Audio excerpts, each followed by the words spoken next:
Welcome to Author Nation Interviews, your podcast to elevate your author journey. I am your host, Melody Ann, and I'm thrilled to have you with me today. In this episode, we're talking about developing a positive money mindset as an author so you can write, you can publish, and you can actually live the life you want to live. You know, as part of this vibrant community, you have an access to a wealth of resources at authornation.online. Go check them out. Let me introduce our guest. Chad Willardson is an four times best-selling actually, and a financial expert behind Pacific Capital and Platinum Elevated, managing 1.2 billion in investments. With four best-selling books and contributions to Entrepreneur Magazine, Chad is a trusted voice in wealth management. He's also the co-founder of GravyStack and a co-host of the Smart Money Parenting Show. His expertise extends to parenting and finance, reaching number 2 on Apple Podcasts. Chad also brings a wealth of experience from 9 years at Merrill Lynch. With a bachelor's in economics, he is a certified financial fiduciary and an accredited wealth manager, empowering entrepreneurs worldwide. Let's welcome Chad. Hello, Chad. How are you today? Hi, I'm great, Melody. Thank you for having me. Thank you for joining us. So I want to talk a little bit about how you approach finances in your writing career. A lot of people look at someone who, they see, this person has four best-selling books and he knows all about finance. So he has the information and therefore he can do it, but I can't. So I want to just talk about your writing career, your financial planning, and your goal setting. So how do you approach goal setting as an author? It's a great question. The first question I was asked by an editor publisher I was working with, I guess it would be January of 2019. He said, "What would your champagne moment be?" And I said, "What do you mean by that?" And he said, "Well, what causes you to pop the bottle of champagne?" And I said, "Well, first of all, I don't even drink, but let's talk about it." And the funny thing was, my goal was like, if I get one person to read my book that I don't know and I've never met, and they leave a positive review on Amazon that my book helped them in some way, to me, that was like dream come true. Like that would be so meaningful. And he said, "Great." He said, "A lot of people say that they want to sell 500,000 copies of their first book, and it seems like their goals are just in the clouds." And I just felt like I want to do this. I want to start writing. I love to write. I think I have some good things to share. And if I can impact somebody that is like, they love it so much that they actually write about it online in a review, then that would be my great moment. And so that's how I started as my first goal as an author. I love that. And I think you've nailed it there. A lot of people want to write to everyone.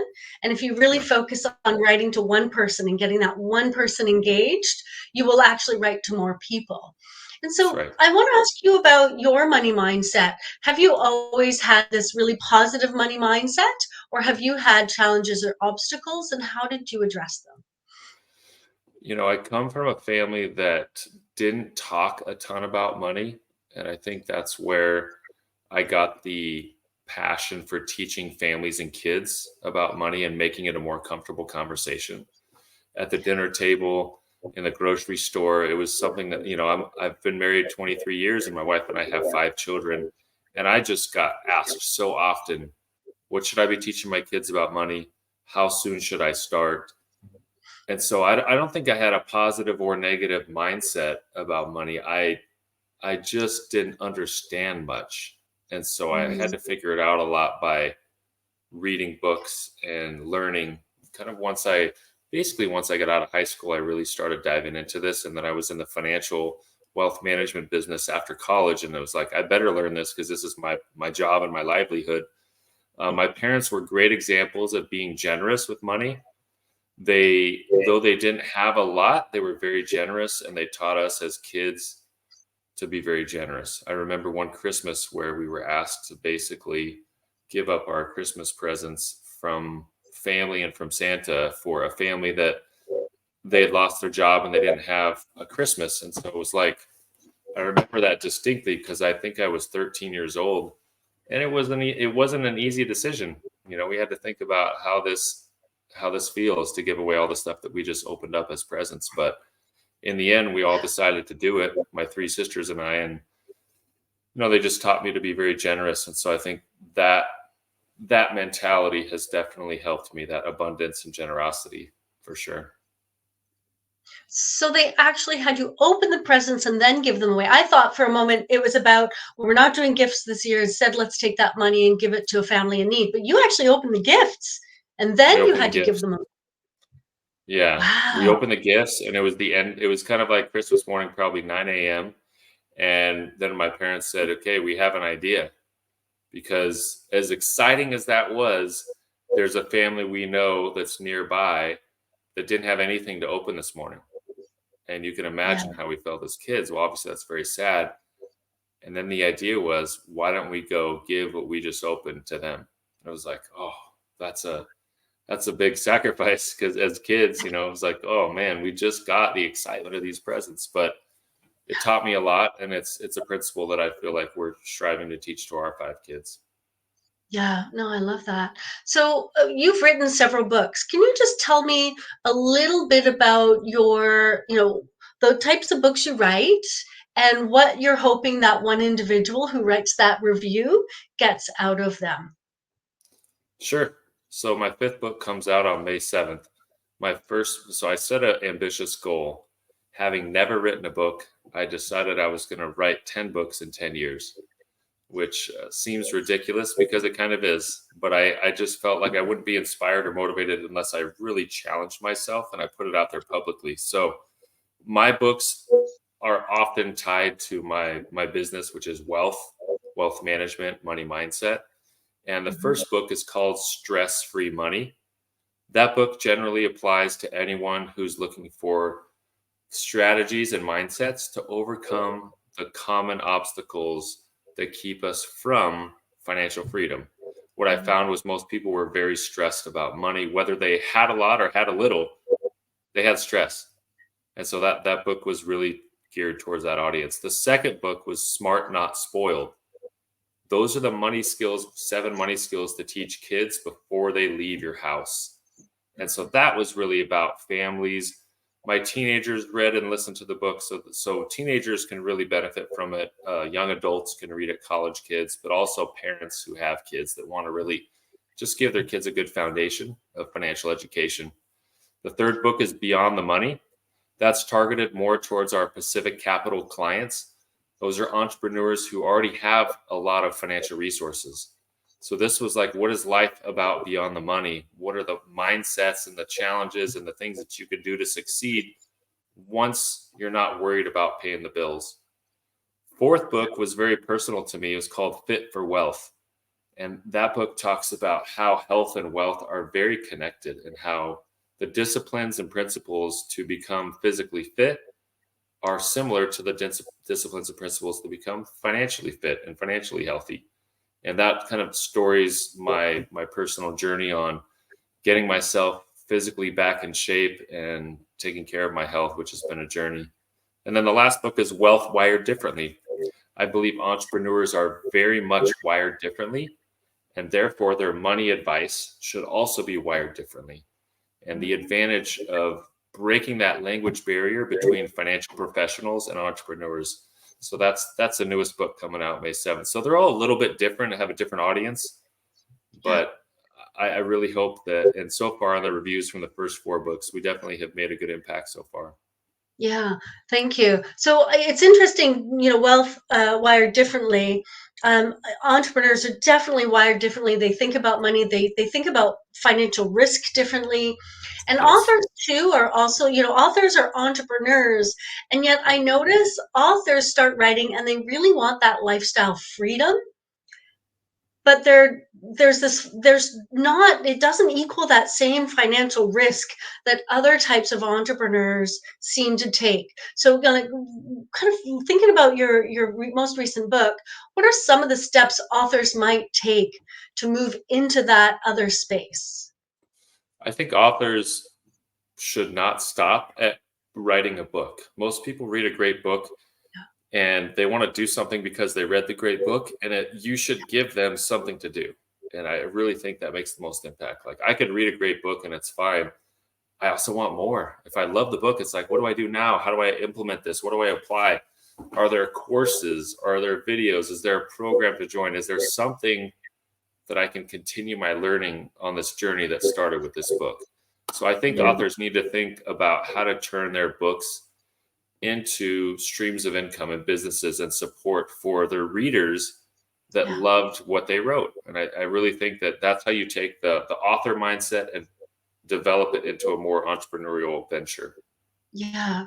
With 10 books in 10 years, is that something you are doing as you go, or is that something you might do at a later date? No, 10 books in 10 years. So we are book 5 in year 5 right now. So I'm on track. I'm halfway done.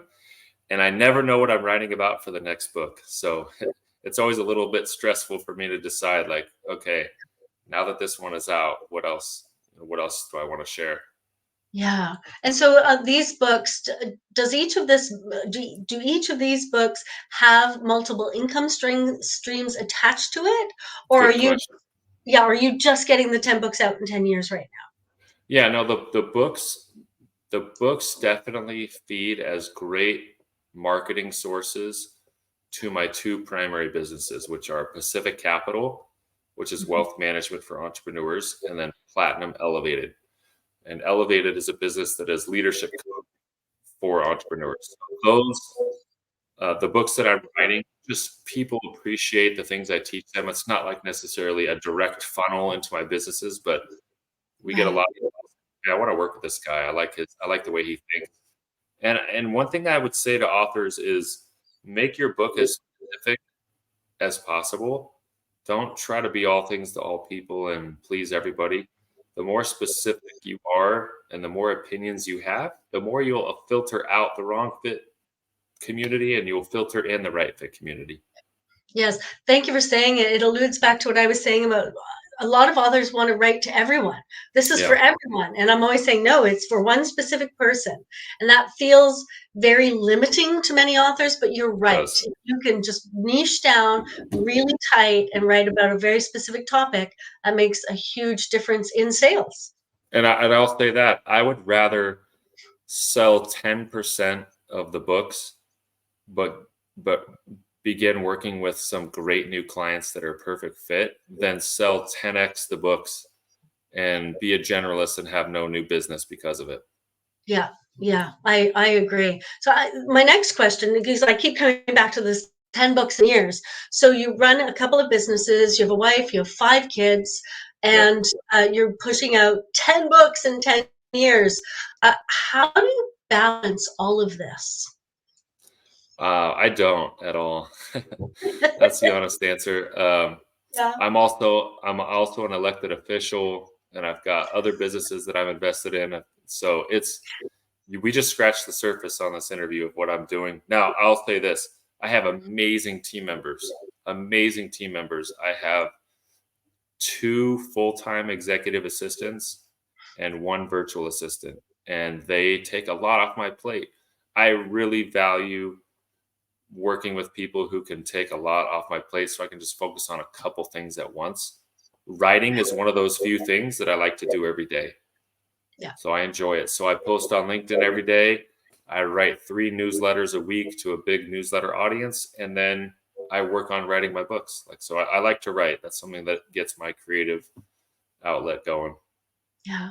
No, that's good. And some authors struggle with that, the leap, right? I'm a one person team, I'm an Yep. author, I do everything. I do my social media, I do this, I do that.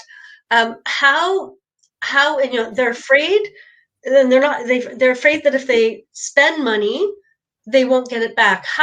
What's that mindset? Or what is your advice to people who are afraid to take the leap?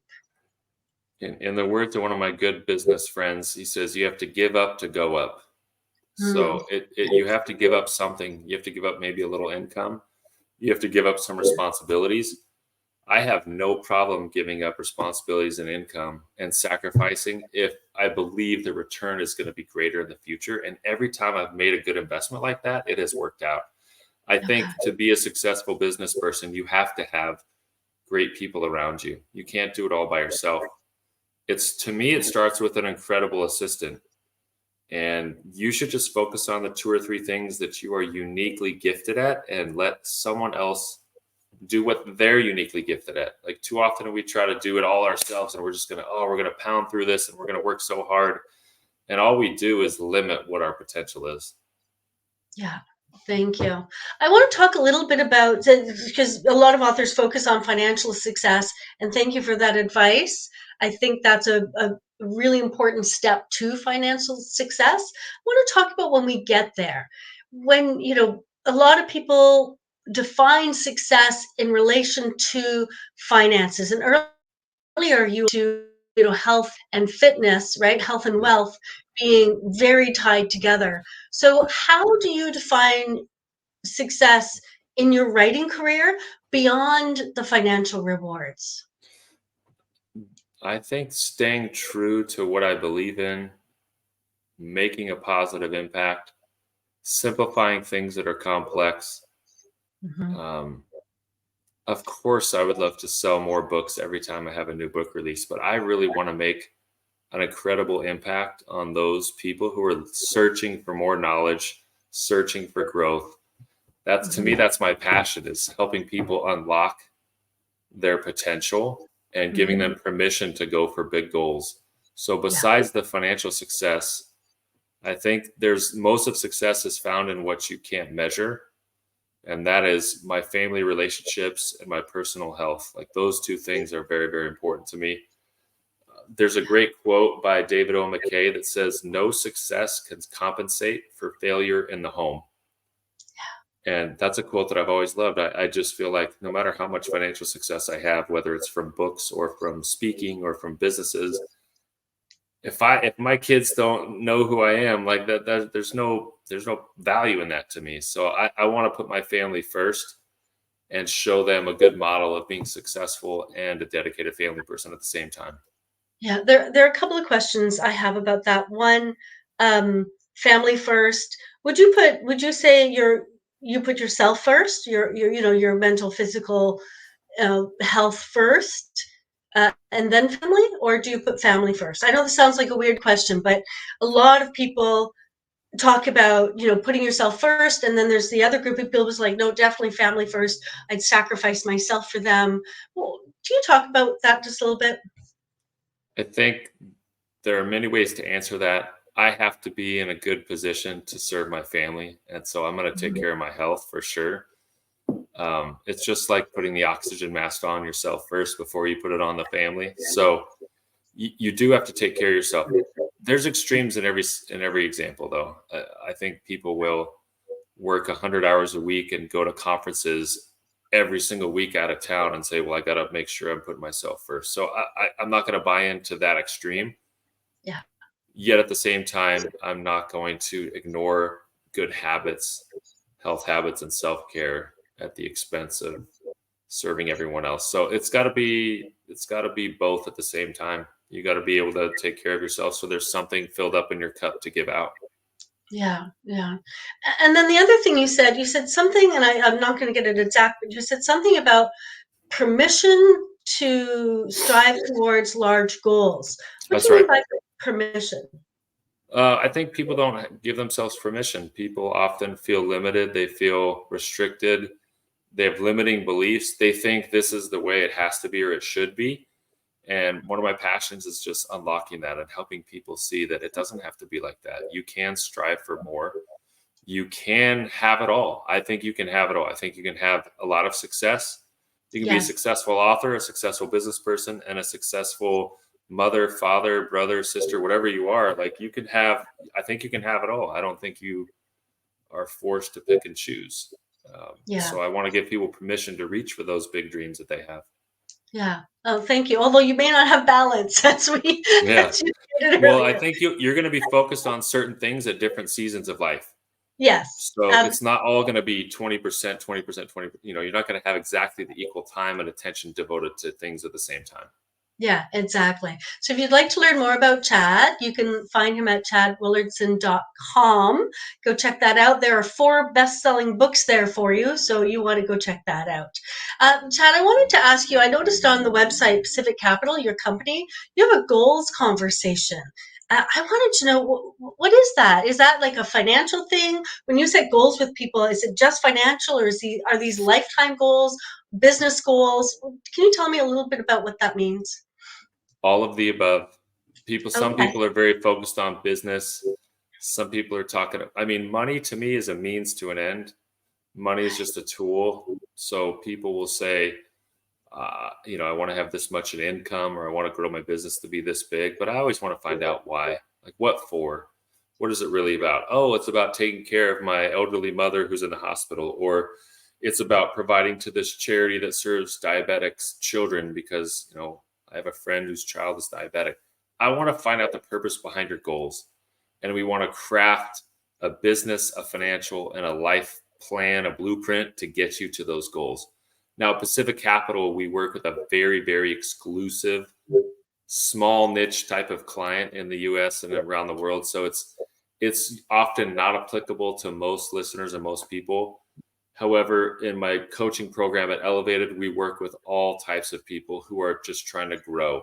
So there are financial requirements for the goals conversation and for the Pacific Capital business, but I really love, mentoring and helping people set and achieve significant goals. And I'm able to do a lot of that through our Elevated business. I will make sure to get that link in the description for everyone. So if you're interested in reaching out to Chad, you can do it through the goals conversation if you are a 6-figure entrepreneur, or if you are not but want to be, there will be a link in the description to reach out to Chad to get the coaching to get there. All right, Chad, besides reaching out to you, which I think is a fabulous idea, if authors are sitting and listening to this and they're excited, but they don't quite know what to do next. Just 5-minute task, for example. What might be that very next step, or the next couple of steps they might take, aside from contacting you, which they should? What else might they do right now? When it comes to their business and their author goals, I really think clarity wins the day.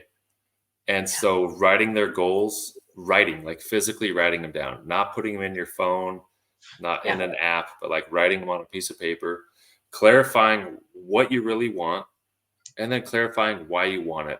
So if it's like, I want to be a best-selling author, what is the topic that I'm uniquely gifted to teach on? What is the story I want to tell? Who is my avatar reader? Like, who's the one person I really want to write to? Pretend you're talking to somebody. I think that as an author, you can make an impact, really, like you said, when you're thinking of that one reader at a time. You're not speaking to a huge audience. You're not writing to a huge audience. You're talking to a friend about something that matters to you. And as you clarify that, as you're mapping out your book and your business, you're really going to have more of an impact on your audience because you're picturing the one. You're focused on the one. You know exactly what they need, what their struggles are. You're sharing case studies of how you've helped people like them before.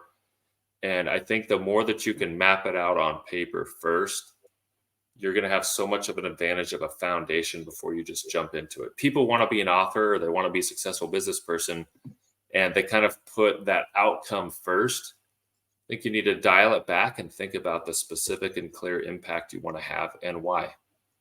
yeah. Brilliant. Thank you very much, Chad. I really appreciate that. And thank you for joining us today at Author Nation Interviews. I hope you found this conversation insightful in developing your next steps as a successful nonfiction author. Don't be afraid to jump in and really build yourself out. And if you need some help, Chad has a wonderful program for that. Now, don't forget to visit authornation.online to help you with your Author Nation journey as well.